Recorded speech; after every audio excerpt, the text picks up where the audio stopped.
Hey guys, so today I want to run you through how I use Dehancer to achieve this film emulation for a flashback scene in a video that I shot at the end of the summer, and overall just share my thoughts on the plugin and if I'd recommend it to you. This isn't going to be a super technical review, nor am I going to go through what each tool in the plugin does. However, if that is something that you are interested in, I will leave a link to the Learn page on the Dehancer website below in the description, which will give a very detailed breakdown of what each tool does. Before we get into this video, I do think it's important to mention that Dehancer didn't pay me to say anything about their product. However, they did reach out and give me free access to their plugin, and in exchange asked if I could make a review video giving my honest thoughts on their product. So jumping into DaVinci Resolve now, looking at my node tree, I have my color space transform in, which is essentially just taking my C-Log 3 footage to the DaVinci wide gamut color space, which is just a very flexible color space that I like to grade in. And then at the end of my node tree, there's the color space transform out, which is then, once I've graded my footage, taking that DaVinci wide gamut color space and converting that to Rec. 709, which is the color space that I will be exporting my final video in. So between my color space transform in and out nodes, I have my exposure node, which essentially I just make some basic adjustments to the exposure of my overall clip, my white balance node, which I have just not made any adjustments to. And then I just have a couple nodes where I make selective adjustments to specific parts of my image. Here you'll see I adjusted the skin tones as my subject was under a diffusion frame, which naturally took down the levels, making the background a lot brighter than the subject.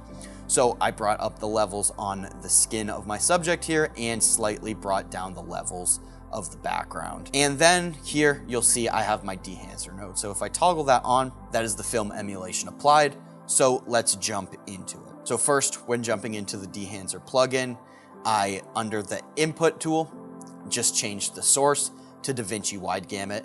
Now you can change this to whatever color space that you are grading in. Now you can use this tool as somewhat of a color space transform if you just go down and select choose camera. However, based on my tests, I do like the color space transform tool that is native to DaVinci Resolve a lot better, and have found to get a lot more accurate results bringing my footage from log to Rec. 709. And that's all for the input tool. You can adjust the exposure compensation as well as temperature compensation. I like to make those adjustments under my primary color wheels, so I do not do that in Dehancer. And then going down, we have the film profiles. So here comes with a handful of film profiles that, although I have not used in this specific example because I couldn't find one that I found complemented this footage well to achieve the look I was going for, in previous projects I have used some of these profiles and have been very happy with the results I've got. But in this case, I did not use any film profiles. And then going down to the film compression tool. So this is a tool within the Dehancer plugin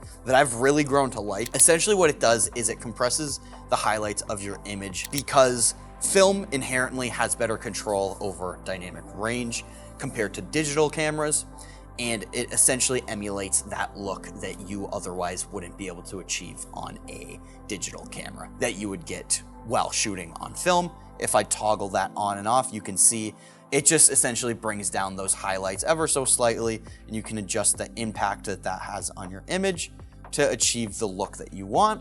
But I like mine sitting at 60 for the specific example. And then going down the expand tool, this is essentially where I just brought down the black point a bit to bring some more detail into the shadows there of my image, because I thought that they were getting a little crushed, but just a very minor adjustment that I've made there. So going down to the print film tool here, I've used the Kodak 2383 print film, which is a look that I've used on the majority of my projects over the past year or so, and I've grown to really like the look of this print film.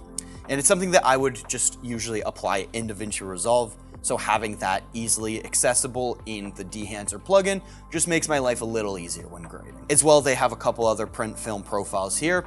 The Fujifilm 3513 is another one that I do really like the look of. And they have the Kodak Indura glossy paper look if you'd like that as well. And just a Cineon film log if you plan to add your own print film outside of the Dehancer plugin, you can use that profile as well. And then going down to the film grain, halation, and bloom tools. So although these are effects that you can find in DaVinci Resolve as well, I do find that I like the look of these effects a lot better when applying them in the Dehancer plugin.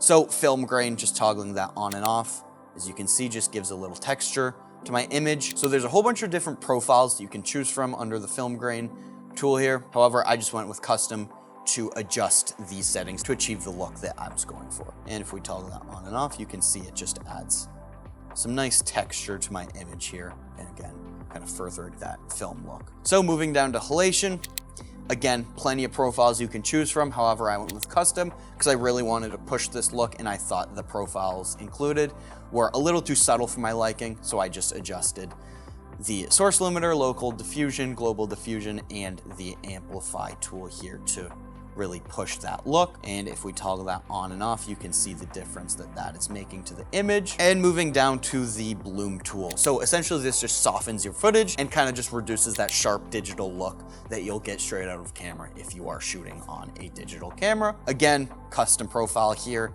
so I can adjust the look to my liking.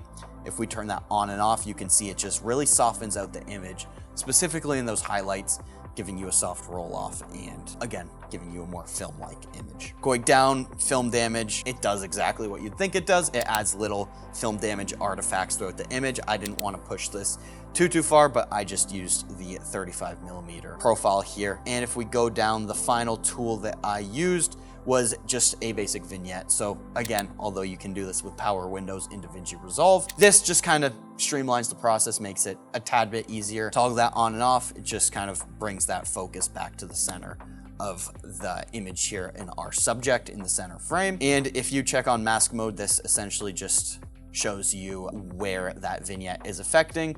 You can adjust that aspect ratio and the size and feather of that mask if you would like to make some adjustments there. And then under options, you'll notice under quality, I've selected high. This essentially just gives you a slightly better result when processing the Dehancer plugin here. But that's pretty much it. That's how I achieved this look using Dehancer with only a handful of the tools that are included in the plugin. My overall thoughts, I think Dehancer is a very powerful plugin that I plan to continue using in my color grading workflow when it makes sense to. During my time getting familiar with the plugin, I've grown to really like the look and the flexibility of the bloom, halation, and film grain effects, even more so than these native effects in DaVinci Resolve, which I would previously use. I think the compression tool is also amazing, and I love the results I've been getting while using it on my footage. And to my knowledge, this tool is relatively unique to Dehancer compared to other film emulation plugins out there. So if you think Dehancer could be a useful tool in your color grading workflow, I'll leave a link in the description to where you can pick up this plugin yourself. And if you use my code COLE10 at checkout, you can receive 10% off your purchase. Thank you guys for watching. Till next time,